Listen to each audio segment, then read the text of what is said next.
میرے بندوں کو بتائیں کہ میں تمہارے سامنے ہوں بذات خود بہت مہربان رحم کرنے والا۔ من تقرب الیہ تلقیتہ من بعید، جو مجھے راضی کرنے کے لیے میری طرف آتا ہے میں آگے بڑھ کے اس کا استقبال کرتا ہوں۔ من اعرض عنی نادیتہ عن قریب، اور جو میری طرف نہیں آتا میں خود اس کے پاس چلا جاتا ہوں اور اسے کہتا ہوں اولک رب غیری، ہائے ہائے میرے بندے کا میرے علاوہ بھی کوئی رب ہے تیرا؟ میرے سوا تجھے کہاں پناہ ملے گی؟ نہ کہیں جہاں میں امان ملی، جو امان ملی تو کہاں ملی میرے جرم خانہ خراب کو تیرے عفو بندہ نواز میں۔ السلام علیکم ورحمۃ اللہ وبرکاتہ۔ بسم اللہ الرحمن الرحیم، والصلاة والسلام علی رسولہ الکریم وعلی آلہ واصحابہ اجمعین۔ میرے محترم بھائیوں بہنوں، بیٹوں بیٹیوں اور پوری دنیا میں سننے والے مسلم نان مسلم سب کے لیے میرا یہ پیغام ہے۔ ایک صحابی آئے اور آ کر پوچھا، یا رسول اللہ من یحاسبنا یوم القیامہ، قیامت کے دن ہمارا حساب کون لے گا؟ تو آپ نے فرمایا اللہ حساب لے گا۔ تو دیہاتی آدمی تھے وہ صحابی، تو وہ کہنے لگے بخن کا ترجمہ ہماری پنجابی میں ملتا ہے بامحاورہ کہ موجیں ہی ہو گئیں یا موجاں۔ تو اس پر آپ نے فرمایا کہ یہ کس بات پہ تم کہہ رہے ہو موجاں ہو گئیں یا موجاں؟ ما یحملک علی قولک بخن۔ تو اس نے کہا، یا رسول اللہ ان الکریم اذا قدر عفا، کریم سخی ذات پکڑ بھی لے تو معاف کر دیتا ہے۔ تو اللہ نے عرش کے اوپر کوئی مخلوق نہیں ہے، لیکن ایک بہت بڑی تختی ہے جس کی لمبائی چوڑائی اللہ ہی جانتا ہے، اس پر اللہ نے لکھوایا ہوا ہے ان رحمتی سبقت غضبی، میری رحمت میرے غصے سے آگے بڑھ گئی۔ قرآن میں 2 جگہ اللہ نے کہا ہے کہ کتب ربکم علی نفسہ الرحمہ، یہ جملہ 2 دفعہ آیا ہے کہ تمہارے رب نے تم پہ رحم کرنا اپنے اوپر فرض کر لیا ہے۔ اللہ پر کوئی چیز فرض نہیں، اللہ کے ذمے کچھ نہیں، لیکن کیا کمال ہے کہ کہتا ہے تم پہ رحم کرنا میں نے اپنے اوپر فرض کر لیا ہے، لازم کر لیا ہے۔ ربک الغفور ذو الرحمہ لو یؤاخذہم بما کسبوا لعجل لہم العذاب۔ پھر یہاں اللہ تعالیٰ کہہ رہا ہے کہ تمہارا رب بہت مہربان بڑی رحمت والا، اگر وہ تمہیں پکڑنے پہ آتا تو تم پر فوراً عذاب آتا اور تم میں ما ترک علیہا من دابہ، کوئی جاندار زندہ نہ رہتا اگر ہماری نافرمانیوں پر اللہ پکڑ کرتا فوری۔ تو ایک آیت ذہن میں آئی جس پر میں نے یہ ساری بات کی، اللہ کی رحمت اور اس کے غصے سے آگے ہے۔ 99 نام ہیں جو میرے نبی نے ہمیں بتائے۔ ویسے تو اللہ کی ذات کی جیسے کوئی حد اور لمٹ نہیں ہے، اللہ تعالیٰ کی صفات کی بھی کوئی حد اور انتہا نہیں ہے، لیکن ان 99 ناموں میں صرف ایک نام ہے المنتقم، جو اللہ کے غصے اور انتقام کو بتاتا ہے، انتقام لینے والا المنتقم۔ باقی جو 98 ہیں وہ سب اس کی شہنشاہی، بادشاہی، اس کا رحم، اس کا کرم، اس کا جمال، اس کی قدرت، اس کی طاقت، سب اس کو بیان کرتا ہے۔ اور المنتقم کو بھی عجب جگہ میرے نبی نے بیان کیا۔ آپ یہ میری 5 انگلیاں دیکھیں، یہ 2 ادھر ہیں 2 ادھر ہیں، یہ بیچ میں ہے، اس کو الوسطی بھی کہتے ہیں ایسے۔ تو جب اللہ کے نبی پیچھے سے لا رہے ہیں صفات بیان کرتے ہوئے تو البر، التواب، پھر اس کو بھی بعد میں بتاتا ہوں، العفو، الرؤوف، ادھر بھی 2 نام رحمت کے، ادھر بھی 2 نام رحمت کے، ان کے بیچ میں ہے المنتقم، انتقام لینے والا۔ یہ ایسا سمجھیں جیسے چھری کور میں ہو، تلوار کور میں ہو تو وہ کاٹ نہیں سکتی۔ اللہ کے نبی نے اپنے رب کی غصے والی صفت کو اس کی اپنی رحمت والی صفات کے ساتھ ایسے کور کر دیا۔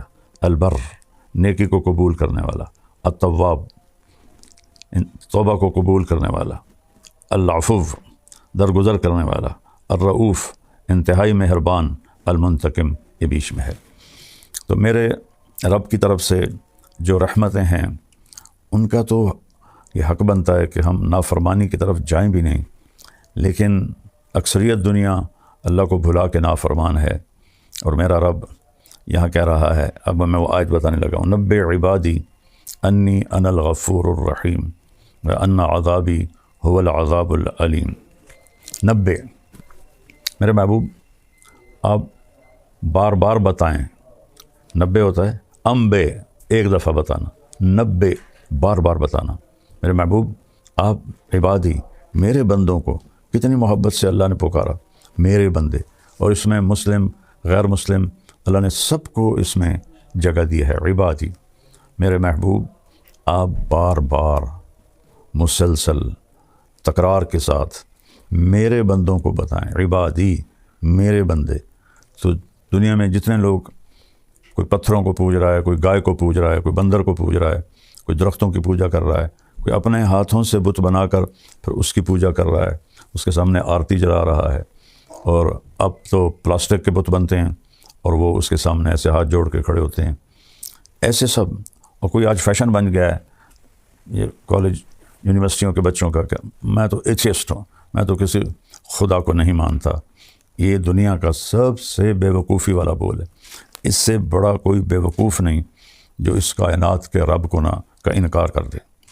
تو اللہ سب سے کہہ رہا ہے میرے بندے، بار بار بتائیں میرے بندوں کو کیا، انی کہ یقیناً میں، انا بذات خود۔ اب الفاظ کا چناؤ اور اس میں جو اللہ کی محبت کی طاقت ہے، انی یقیناً میں، انا بذات خود کیا ہوں، الغفور ہوں، الرحیم ہوں، انتہائی معاف کرنے والا ہوں، انتہائی رحم کرنے والا ہوں۔ اچھا اب بتا رہے ہیں وَأَنَّ عَذَابِي هُوَ الْعَذَابُ الْعَلِيمُ، اور میرا جو عذاب ہے وہ بھی بہت دردناک ہے۔ آیت کو بظاہر دیکھیں تو دونوں پلڑے برابر ہیں، خوشخبری کے بھی اور پکڑ کے بھی، لیکن دونوں میں ایسے فرق ہے کہ یہ جو پکڑ والا سزا والا جملہ ہے ہلکا ہو کے ہوا میں اٹھ گیا ہے، اور یہ جو جملہ رحمت والا بخشش والا یہ وزن سے نیچے جھک گیا ہے۔ کیا کہتا ہے اللہ، وَأَنَّ عَذَابِي، اور میرا عذاب، هُوَ الْعَذَابُ الْعَلِيمُ، وہ عذاب بہت سخت ہے۔ پہلے ہم پیچھے جائیں، نبئ عبادی میرے بندوں کو بار بار بتائیں، میرے بندے عبادی جو رب کو گالیاں نکالتے ہیں ان کو بھی اللہ کہہ رہا ہے میرے بندے، میں بذات خود معاف کرنے والا ہوں، رحم کرنے والا ہوں، اور میرا عذاب، وہاں ہے انی اور یہاں ہے عذابی، عذابی میرا عذاب، یہ دو الگ لفظ ہیں، ایک عذاب اور ایک یا، تو ان کو مضاف اور مضاف الیہ کہتے ہیں۔ اور عربی قاعدہ یہ ہے کہ یہ دونوں الگ چیزیں ہیں۔ جیسے میں اردو میں کہتا ہوں میری کتاب، تو کتاب الگ چیز ہے، میں الگ چیز ہوں۔ میں کہتا ہوں میری ویسٹ کوٹ، تو ویسٹ کوٹ الگ چیز ہے اور میں الگ چیز ہوں۔ میرا گھر، ایک گھر اور ہے، میں اور ہوں۔ اور انی میں بذات خود، انی انا میں بذات خود، اور یہاں کہا میرا عذاب، یعنی عذاب اور ہے اور اللہ اور ہے۔ اللہ کی ذات الگ منفرد ہے، عذاب الگ منفرد ہے۔ پھر اگلا تو یہاں اس کو انتہائی ہلکا کر دیا، میرا عذاب، میں بذات خود، یقیناً میں بذات خود، اور یہاں میرا عذاب۔ پہلے تو یہاں یہ عذاب کو الگ کیا، اپنے آپ کو الگ کیا، پھر آگے کہا ہوا میرا عذاب، وہ جو تمہاری نظروں سے بھی دور ہے، تمہیں نظر ہی نہیں آ رہا۔ ادھر انی انا، میں بذات خود تمہارے سامنے ہو کر کہہ رہا ہوں مہربان ہوں، اور میرا عذاب وہ نظر نہیں آ رہا، وہ عذاب بڑا خطرناک ہے۔ تو مجھے کتنے لوگ علماء بھی کہتے ہیں کہ یہ تو لوگوں کو گناہوں پہ شہ دیتا ہے، اور کہتا ہے جتنی دفعہ مرضی توبہ ٹوٹ جائے توبہ کرو، اللہ معاف کر دیتا ہے، اور اللہ تعالیٰ کہ نافرمانی پر ابھارتا ہے۔ بھائی میں تو آپ کو قرآن سے بتا رہا ہوں، اللہ کے نبی کے فرمان سے بتا رہا کہ میرے رب نے رحمت کو کیسے بیان کیا اور اپنے غضب کو کیسے بیان کیا، دونوں کا وزن کر کے آپ کے سامنے رکھ دیا ہے۔ میرے نبی بار بار بتائیں میرے بندوں کو، تو میرے بندوں میں کتنا پیار ہے، کوئی قید نہیں یہ ہندو ہے، یہ مسلم ہے، یہ سکھ ہے، یہ عیسائی ہے، یہ یہودی ہے، کہ عبادی، میرے بندوں کو بتائیں کہ میں تمہارے سامنے ہوں بذات خود بہت مہربان رحم کرنے والا۔ اور پھر اس کے بعد اب بتانا ہے عذاب کو، وہاں 90 نہیں لائے، وہ 90 شروع میں لائے، ورنہ یہاں بھی 90 آتا، اور بار بار بتائیں میرے بندوں کو کہ میرا عذاب بڑا سخت ہے۔ یا اللہ کہتے کہ میں انا المنتقم القہار، اور میں بذات خود بڑا انتقام لینے والا ہوں اور بڑے قہر والا ہوں۔ سبحان اللہ، میرا عذاب، میں اور ہوں، عذاب اور ہے۔ پھر وہ اس کو دکھایا نہیں، وہاں انا، میں تمہارے سامنے، ہوا، وہ ہوا ہوتا ہے اس کے لیے جو سامنے نہ ہو، جو دیوار کے پیچھے ہے، یہ سارے بیٹھے ہوئے، یہ ہوا ان پہ نہیں آئے گا، ہوا آئے گا جو باہر بیٹھے ہوئے ہیں، تو اس کو اللہ نے اپنے ہماری نظروں سے دور کر دیا، هو العذاب العلیم، وہ بہت بڑا عذاب ہے۔ اور پھر میرا رب کہتا ہے کہ تم ما یفعل اللہ بعذابکم ان شکرتم وآمنتم، تمہیں عذاب دے کے مجھے کیا خوشی ہوگی، تم توبہ کر لو، شکر گزار بن جاؤ، تو میں تمہارے قدردان بھی ہوں، جاننے والا بھی ہوں۔ اور پھر میں کسی سے ناراض ہو جاتا ہوں، جب وہ مجھے منانے آتا ہے تو میں اس کا استقبال نہیں کرتا، میری پہلی کوشش ہوتی ہے کہ اس سے میری ملاقات ہی نہ ہو۔ میں اپنے ملازم سے کہتا ہوں ان سے کہو واپس چلے جائیں، وہ گھر پر نہیں ہیں، یا وہ ملنا ہی نہیں چاہتے، تو وہ منت کرتا ہے۔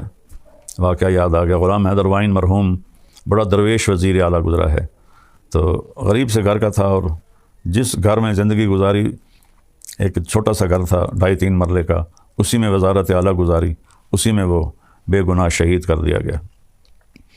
تو وہ تلمبے میں ایک چودھری تھا جس کے ووٹ تھے 100-200 ووٹ تھے، وہ حیدر وائن سے ناراض تھا، تو غلام حیدر وائن مرحوم گیا اس کو ملنے، تو اس نے دروازہ بند کروا دیا اور ملنے سے انکار کر دیا۔ تو حیدر وائن نے کرسی منگوائی اور اس کے باہر دروازے پر کرسی بچھا کے بیٹھ گیا، اور فجر کی اذان تک بیٹھا رہا، سردیوں کے دن تھے۔ یہ بات مجھے وہ آدمی خود سنا رہا ہے، کہتا پھر مجھے بڑی شرم آئی اور میں نے جا کے دروازہ کھولا اور ان سے ملا۔ یہ ہوتا ہے ہمارا معاملہ جب ہم کسی سے ناراض ہوتے ہیں۔ اور میرا اللہ کیا کہہ رہا ہے، من تقرب الیہ تلقیتہ من بعید، جو مجھے راضی کرنے کے لیے میری طرف آتا ہے میں آگے بڑھ کے اس کا استقبال کرتا ہوں۔ سبحان، جس سے ہم ناراض ہوں ہم اس کا استقبال کرتے ہیں۔ اور میرا رب کہہ رہا ہے کہ جو مجھے منانے آتا ہے میں آگے بڑھ کے اس کا استقبال کرتا ہوں۔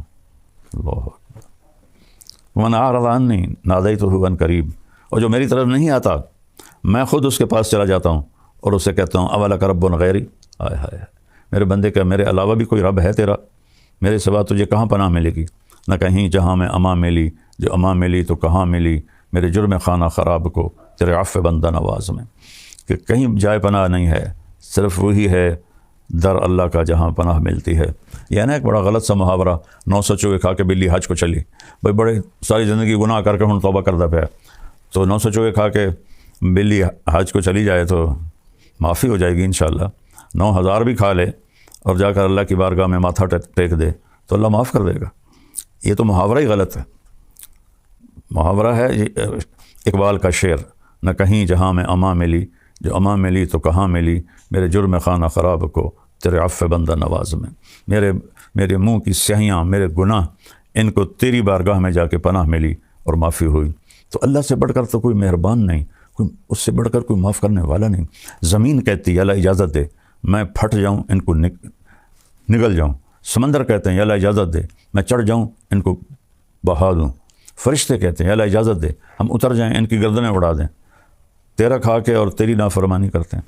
تو اللہ تعالیٰ فرماتے ہیں دعو عبدی فانا اعلم بعبدی منکم، میرے بندے کو کچھ نہ کہو، میں اپنے بندے کو تم سے زیادہ جانتا ہوں، میں اس کی توبہ کا انتظار کر رہا ہوں، جب یہ توبہ کرے گا میں معاف کروں گا۔ تو میرے بھائی بہنوں، رمضان کا مبارک مہینہ ہے اور اللہ کی رحمت کے در کھلے ہوئے ہیں اور جہنم کے دروازے بند ہیں، شیطان قید ہیں، جنت کا دروازہ کھلا ہوا ہے۔ ہم سب مل کر اپنے گناہوں پہ توبہ کریں اور اللہ کی بارگاہ میں معافی مانگیں۔ ہمارے تو گناہ ہی تھوڑے سے ہیں، میرا اللہ تو کہتا ہے اتنے گناہ کر کے آسمان کی چھت کو لگا دے، پھر صرف ایک دفعہ کہہ دے یا اللہ معاف کر تو سارے معاف کر دوں۔ میں یہاں عائشہ مسجد میں بیٹھا تھا، 4 نوجوان آئے، کہا جی مولانا صاحب ساری زندگی نہ نماز پڑھی، نہ جمعہ پڑھا، نہ عید پڑھی، نہ روزہ رکھا، زندگی میں 2 روزے رکھے وہ بھی شراب پی کر افطار کیے، تو ہمارا خیال تھا ہماری کوئی بخشش نہیں، لہذا ہم نے جو موج کرنی ہے نا بھائی یہاں کر لیں، آگے تو آگ ہی ہے۔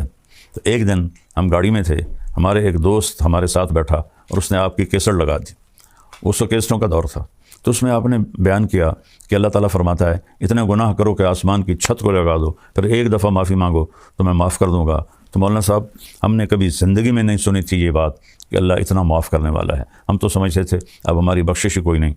اس حدیث کو سننے کے بعد ہم نے توبہ کی، اور قریب ہی رمضان گزرا تھا کہ سارے روزے رکھیں، ساری نمازیں پڑھی ہیں، تراویح پڑھی ہے، اور ساری چیزوں سے توبہ کی ہے، اور 5 وقت نمازی بن گئے ہیں۔